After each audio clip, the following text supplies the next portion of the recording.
தூக்கமின்மை அப்படிங்கிறது வந்து நாங்கள் பல வகையில் பிரிக்கிறோம். ஒன்று வந்து குடும்ப பிரச்சனையினால் அதிகமாக சிந்திச்சு தூக்கம் வராமல் இருக்கிறது, பொருளாதார பிரச்சனையினால் தூக்கம் வராமல் இருக்கிறது, நட்பு சார்ந்த ஏமாற்றினால் தூக்கம் இல்லாமல் இருக்கிறது, அதே மாதிரி குடும்பத்தில் உள்ளவர்கள் வந்து சரியான மதிக்கப்படலைங்கிறதுக்காக தூக்கம் வராமல் இருக்கிறது, அதே மாதிரி தான் தங்கி இருக்கிற சமூகத்தில் வந்து மற்றவங்களாம் நல்ல நிலையில் இருக்காங்க, நம்மளால் இருக்க முடியலைங்க அப்படின்னு நினைப்பினால் ஒரு தூக்கம் வேறு. அதே மாதிரி என்னென்னா நம்ம உடல் சார்ந்த பாதிப்பினால் வரக்கூடிய தூக்கமின்மை வேறு.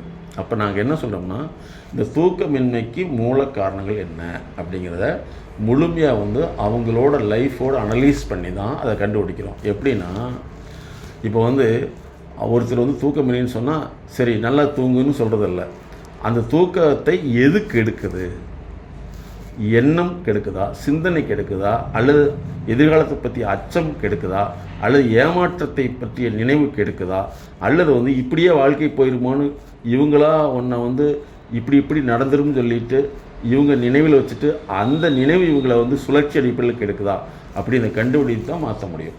அப்போ தூக்கமின்மைங்கிறது வந்து மூளை சார்ந்தது அல்ல, அது வந்து மனம் சார்ந்தது, வாழ்க்கை சார்ந்தது, வாழ்க்கை பிரச்சனை சார்ந்தது தான் நாங்கள் கண்டுபிடிச்சிருக்கோம்.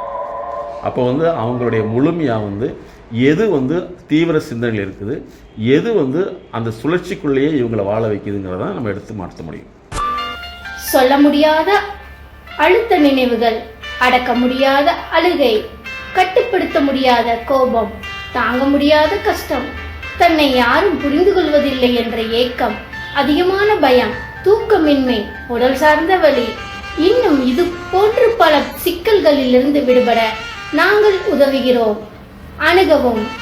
உளவியல் முதல் உதவிக்கு MSK ஜஸ்ட் கால் 93 602 53 930.